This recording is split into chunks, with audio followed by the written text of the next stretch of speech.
Welcome back everyone. Sorry for no videos these last couple of weeks. I just got back to Shanghai, China, but now we'll be back to this regular schedule. So today's video is a presentation on our science using SemiBin in particular. So we also have the tutorials on how to use it as a tool, but today I'm going to be talking about how SemiBin works, why we think it's a great method, and hopefully convince you to use it as well. Also, if you want to learn a little bit about what's metagenomic binning and how we approach it, a little bit of how machine learning is used in this context, this might also be a great presentation for you. So let's start with what is metagenomic binning? What are we even trying to solve? So here's the cartoon, and this is a cartoon of the real world where we have these genomes. So there's they're a nice circular genome. This is what bacteria look like for the most part. It's a little bit of a simplification, but for the most part. And in a real community we would have millions of these, but let's say we have here a handful, and normally there's not a single copy of each genome. Maybe we have here the magenta ones, slightly larger, and pretty common ones, the green ones also very common, and then these sort of yellow ones, have a couple of copies there. So this is what we have in the real world. But then when we go and we take a sample, we get, and we put it through the sequencer, what we get is these short reads. And so these cartoons are not up to scale, because the real genome, let's just think in orders of magnitude. We're talking about mega base pairs, so millions of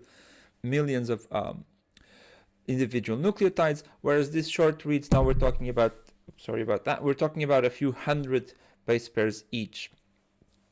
So the first thing we do now is we try to assemble these into larger contigs. So here on the cartoon, obviously also I'm coloring them, so that the cartoon we can see that this comes from the magenta, this is short read from the magenta species. But in real life, we actually don't know this color. So this is part of the problem. So we assemble them, and the way this assembly works is that we get these larger pieces called contigs, just for contiguous bits. And for the most part, and we have this other manuscript, metagenomic, you can check it out as well. But it's very rare that we get these chimeric contigs. Normally, they will consist of a single piece of DNA that does correspond to something that was in the original sample. And now so just orders of magnitude again, we are talking about a few thousand base pairs. So still much smaller than the full genomes that existed. So a full genome is represented by hundreds of these contigs. And the binning problem is now to try to group these, so that ideally we would get these very nice groups where here all of the magenta ones are grouped together, all of these purple ones, and unfortunately we can never group everything. Maybe just there wasn't enough yellow sequence. There was a fairly rare species, if you remember, and so this is what we're trying to do. So this is if you think about it from a machine learning perspective, this is a clustering problem. So we have a set of contigs, a set of objects, and we want to group them into bins. And the standard way to do this is to use features. And there's two groups of features that are widely used. So one is abundance.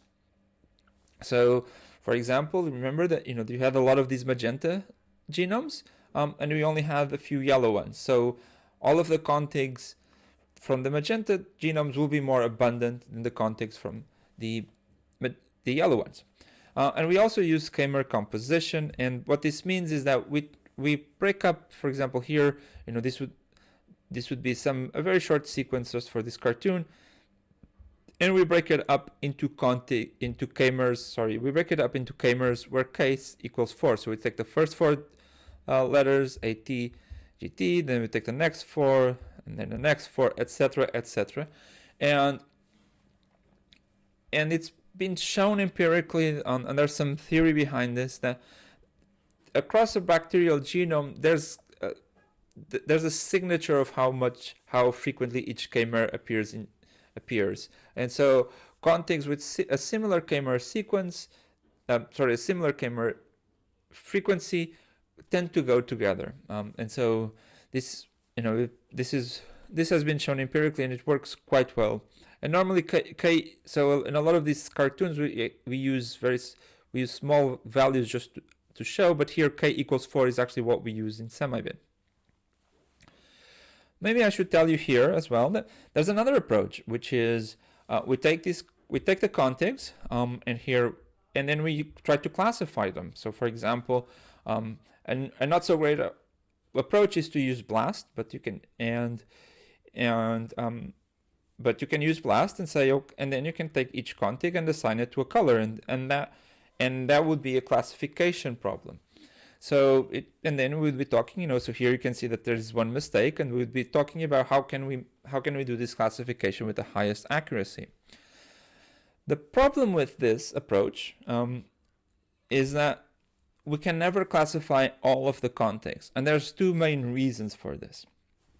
So first of all, there might simply be, for example, green might not be in our database. We might never have seen a green organism, and it's simply not something we know about, and so we can never classify it. It's not in our output vocabulary. The other problem is that even for example, known species, so the database might know about this magenta species, so it's E. coli, but there would be some in our real strain, there will be some variation, some areas of the genome that are not unknown to the system, and therefore the system really cannot classify it.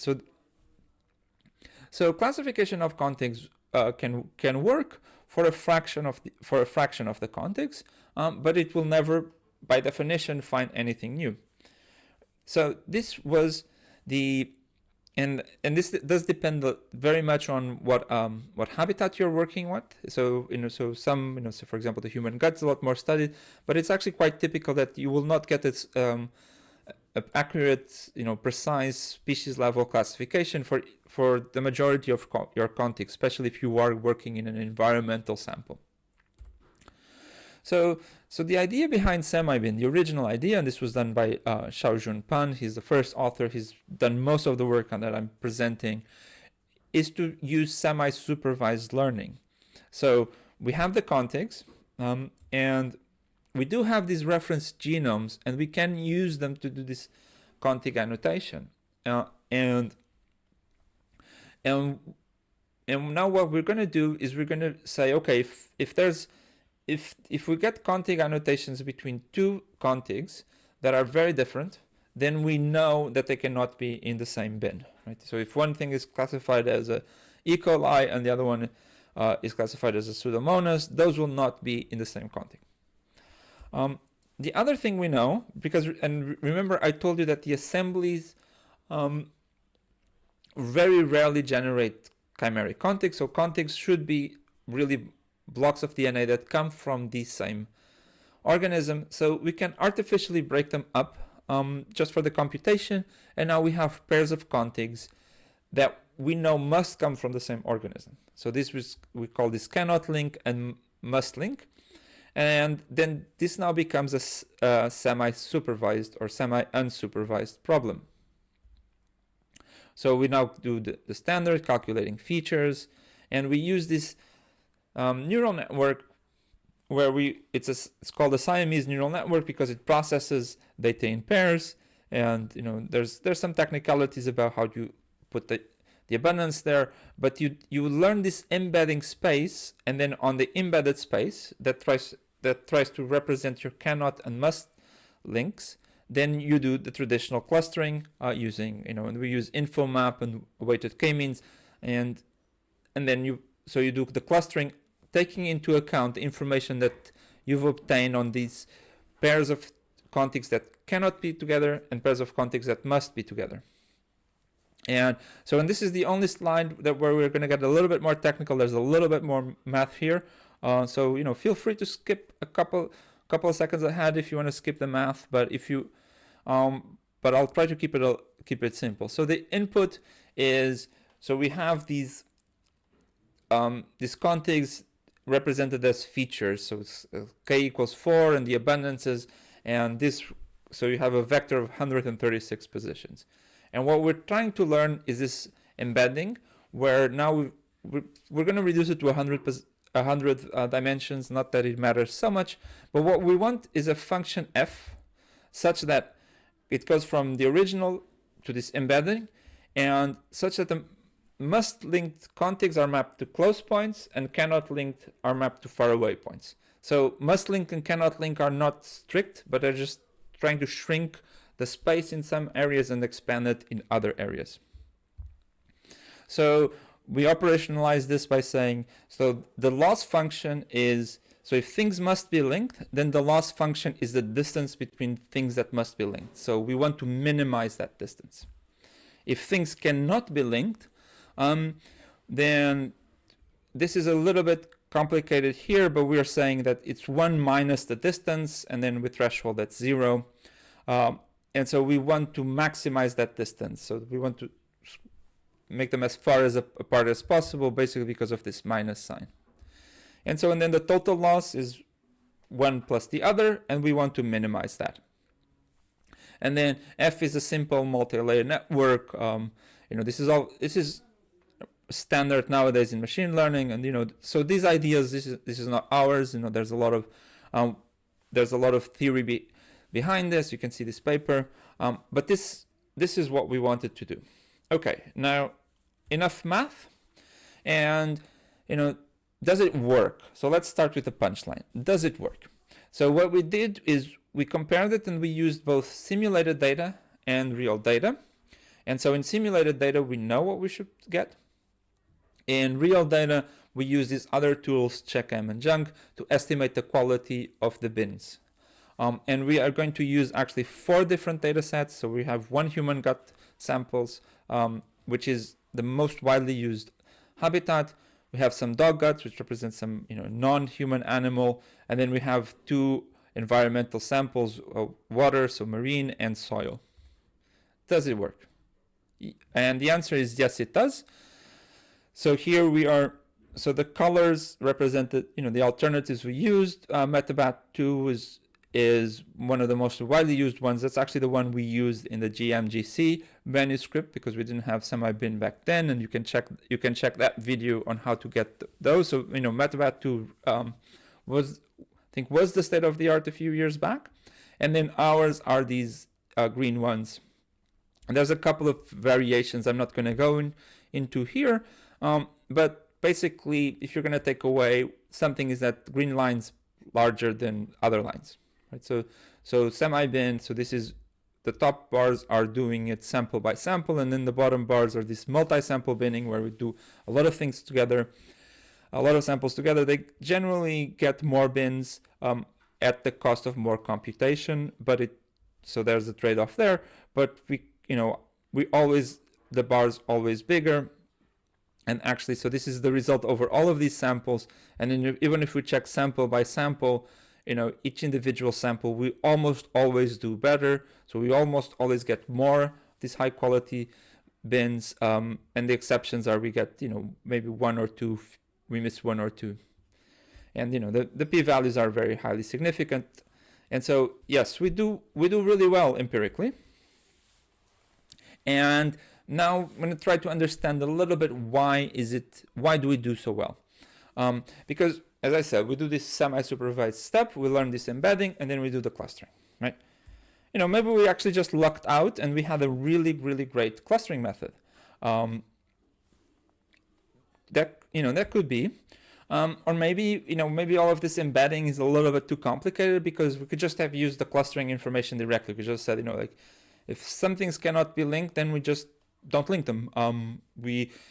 Effectively in the clustering step, we set their distance to infinity, and we set the distance on things that must be linked. We set their distance to 0, and this would save a lot of computation. So let's just look at these questions a little bit more carefully. So the first thing we looked at is, and this we can only do in simulated data, but we're looking at the actual original feature space and then the embedded space. And so here, this is the original feature space on the left, and the colors represent the original genomes, so the labels that the algorithm does not have access to. And then in the embedded space, And this is an impressionistic kind of thing, but by eyeballing it, it does seem that that it does separate some of the areas where there was more confusion. Here, the individual genomes do seem to be a little bit more separate. Another more direct test is to simply do an ablation study where, so we take here, so no semi is simply completely skipping the semi-supervised learning step, and then the other variations are, using the must link constraints directly, the cannot link constraints directly, so just forcing them in the algorithm, or both, compared to the green bar that uses the real pipeline. So this is one test, and here again, the green bar is taller, so we do need this. So this semi-supervised step does work very well. But is there real learning going on? And so I'm going to put this slide that I showed you, a few minutes ago, and I discussed that there's two problems. With is that we have both completely novel species, so species that are not in the database. So here would be the green one, as well as variations on known species, and ideally, the algorithm could get both. So could it be that just because we have classification, the algorithm is now really good at recovering high quality versions of what was known, which would already be great, would already be a nice thing, but the better solution is if we get also more novel species. And the truth is that yes, so here's looking at the comparison with MetaBat2 and now dividing between the known and unknown species, and you can see that it does depend on the habitat, so in the human gut you don't have that many unknown species left. It's been very well explored, but in the other ones you see that SemiBin does get more species, both more known and unknown species. Or another way of looking at this question is to ask, okay, so if we look at what we recover, so there's going to be some things that we recover and MetaBat2 also recovers, and that's actually the majority. This is this purple bars, and then we can compare what the green ones, what only our method recovers, and the orange ones, which is only what MetaBat2 recovers, and we can do this across a range of levels, and we recover more species, more novel. So both more species, more novel species. So we do seem to be learning. Not just reproducing the inputs, but really learning something about how these things are structured. Okay, so it works great, returns better results, but there was still a gotcha there, which is learning a new model is very, very resource intensive. So it just takes a long time, and generating this training data, using the classification step takes a long time. We were using this tool called MM62, and the results are really excellent, but it does take time. And if you have a GPU, that really helps. But very few people have a GPU, and even fewer have a GPU cluster. So learning a new model is slow. So the first thought was, okay. Sorry. Let me just show you the data. Yes. So here, as you can see, both in terms of time, but also in terms of the memory requirements, generating the cannot links does take a lot of memory. So this would limit who can use this. So especially if you do not have a GPU. Okay, so the first thought we had was, okay, but maybe we can transfer a model between a sample. So we had multiple samples from the human gut, for example, and we had 82 samples, so we learned 82 different models. Maybe we could have just learned one model, paid all of that computation one time, and then applied it 82 times. And this would be, we'd still have to learn a model, but only one. And does this work? And the answer is yes. But it works even better if instead of learning one model from a sample, you pull a couple of samples together. And so it seems that about 10 samples seems to be where it plateaus. So you take a model from 10 samples, you learn all of that together, all of those together, and now you can apply it to the 82 samples in your data set, or 100 samples, or however many. And so this is what we call this pre-training, and it seems to not only save computation, but in fact, if you use multiple samples, it actually performs better than doing sample by sample. Okay, but could we even do better? Could we, you know, if we have one human gut data set, and could we transfer to another human gut data set? And we wanted to do this even in a slightly harder case, which is, so I've been saying we use this human gut data set, and it happens to be a data set from Germany. And so we decided to try another data set from Germany, where we're assuming that all of these individuals, or the vast majority, are eating a more westernized diet, and transferring it as well to a data set from a non-westernized population, where people are eating a very, very different diet. And it does seem that here again, we're comparing the pre-training internally means, you know, training on the same data set, on a subset of the data set, and then applying to the whole data set, or training it on a completely different data set and then applying it. And actually it seems that sometimes even the external data set works a little bit better, but it doesn't seem to be that huge of a difference. And so we tried even more extreme, so transferring between very different habitats, and the answer is that, okay, now we're pushing it a little bit too far. So it works best if you have, you know, if you transfer it between habitats that are between human gut data sets, seems to work very well. And funnily enough, if you transfer it between similar data sets, so if you transfer it between, you know, say different mammalian guts, it still works quite well. But if you transfer it between very different data sets, say from a human gut and into a wastewater data set, it seems to break a little bit. But we're providing these pre-trained data sets for 10 habitats, actually now 11. And if your data fits into one of these, you don't need to pay the training. You just need to apply the model, which takes now only a few minutes per sample and can run on a personal laptop.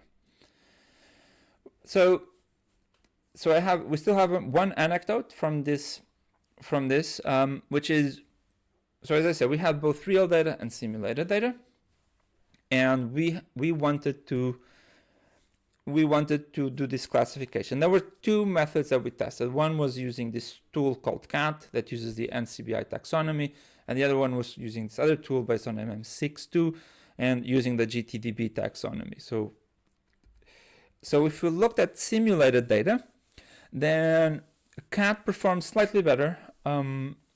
And also importantly, CAT is faster using the NCBI taxonomy. But when we looked at real data, then there was actually, and in some cases, quite a large gap in the other direction. So it seems that, you know, here we make the opposite conclusion, namely that MM62 is a better choice, and that's actually what we ended up going with, just because it seems that it handles the complexity of the real data a little bit better. So let's see the summary so far. So we have SemiBin, and this was SemiBin 1. This is what was in this first manuscript, and it works really, really well.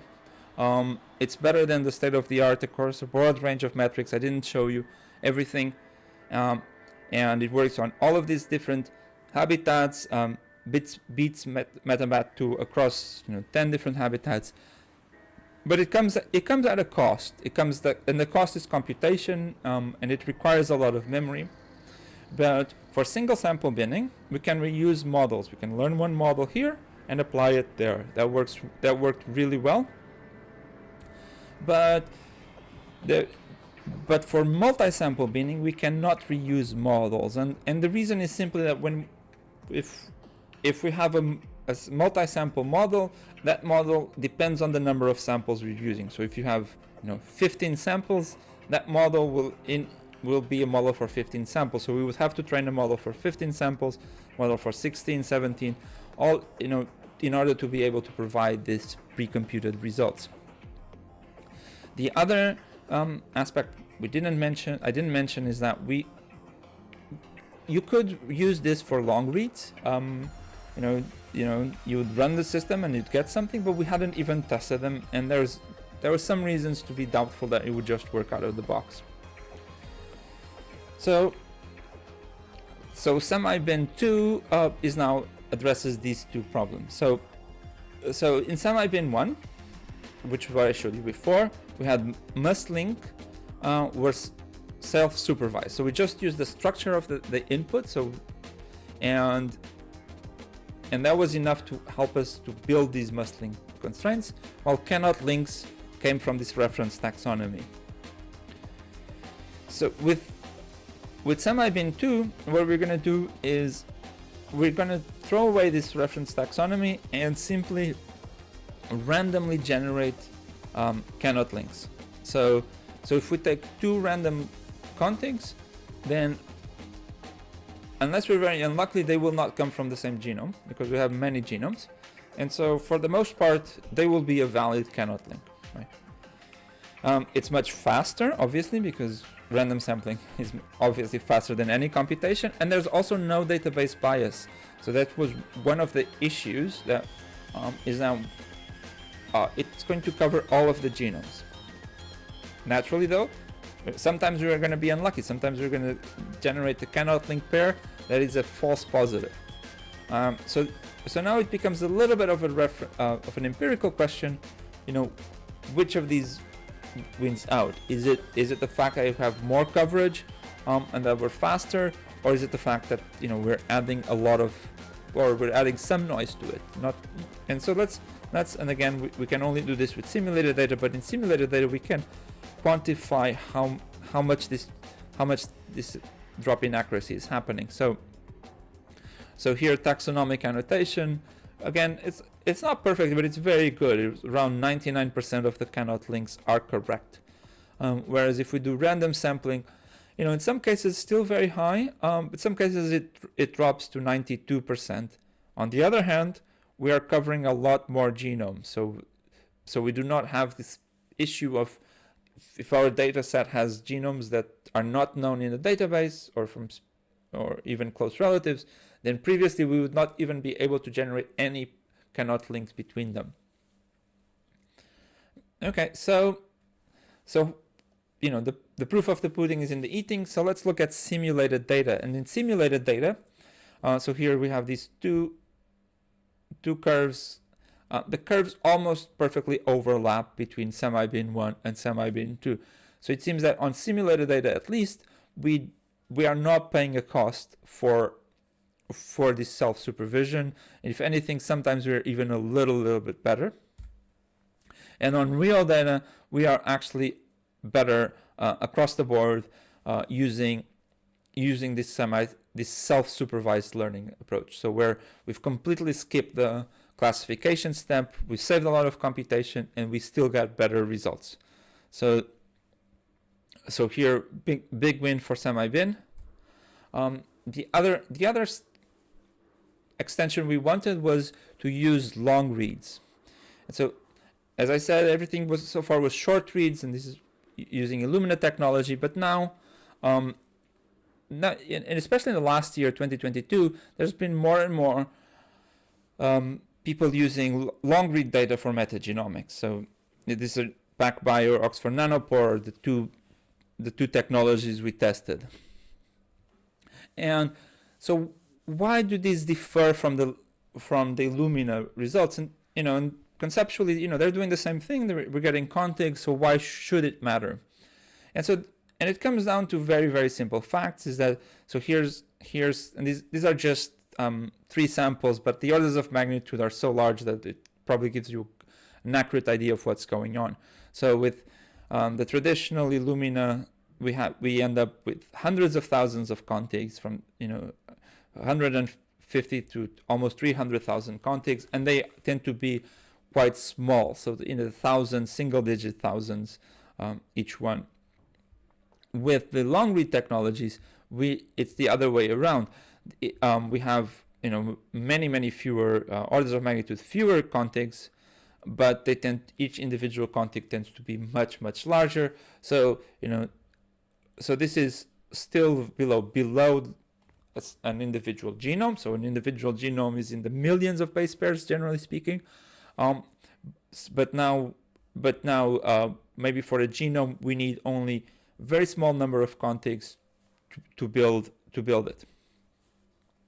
So what we do here is then switch out the clustering step, whereas the info map step just didn't work. We were just expecting to generate these much larger clusters, and so we are going to be using a slightly different method depending on whether we have short reads or long reads, and we're going to use this method called DBscan. So DBscan is a very classical machine learning method, and it has this parameter epsilon. And depending on how you choose epsilon, you can get very small clusters or larger ones. And normally this is a parameter that the user chooses depending on their knowledge of the problem. But here it's difficult. We don't know, because we're choosing epsilon in the embedded space. We don't know a priori what we should get. And so our solution was to just run many of these values. So we from 0.01 up to 0.55 and then use another algorithm to merge them all together. And this is the ensemble version that we use in SemiBin2. And as you can see, the ensemble is always better than any individual result. And if we compare it to the alternatives, and here we're comparing it both to SemiBin1 as well as MetaBat2 and some of the methods that have been recently proposed for long read binning. So as I said, this has really been growing even in the last year, in the last 12 months. Again, SemiBin2 is the green bar taller than the other bars. So this was the algorithm that I wanted to talk about. SemiBin is also a tool. We have other videos that you can check. You can access this through Galaxy and FCore and GLS. So we have all of this documentation. So please go and check. We have click on look at the YouTube tutorials as well. And if you, I keep saying this here on the channel as well, we're very responsive to queries and bug reports, and one of our goals really is that as many people as possible use our tools, as many people as possible use SemiBin, because we really do think you can get better mags with this. At least right now, this is the best binning method out there. So please, if you run into any silly issues, please reach out. And SemiBin, as all of our tools, we do have this commitment to working high quality, and we have this track record now going back many years. So you can call us out and reach out and ask for any questions you have. So in summary, SemiBin, the first version used semi-supervised binning and combining self-supervision and reference, and it got really great results across a range of habitats. It still came at a cost of all of this computation, and so with SemiBin2 we tried to skip the most computationally heavy steps, and it seems that not only did we not pay a cost in the results, they are often a little bit better. And we also added support for long read. So if you have any long read data, feel free to use it. So we're now applying it to metagenomics datasets, so particularly long read data. So we will have that hopefully in the near future. So I just want to say that I've been presenting Xiaojun Pan has really been the driving force behind all of this work. Chen Kai and Qingming Zhao were also collaborators, and also I really do thank everybody who used SemiBin, everybody who took the time to report any issues. The tool has improved because of you. So thank you also everyone here on the channel. Please subscribe to the channel. If you have any questions, please reach out. and I hope to talk to you soon. Join us here, DM us on Discord, email us, or DM us on Twitter, and hope to see you soon.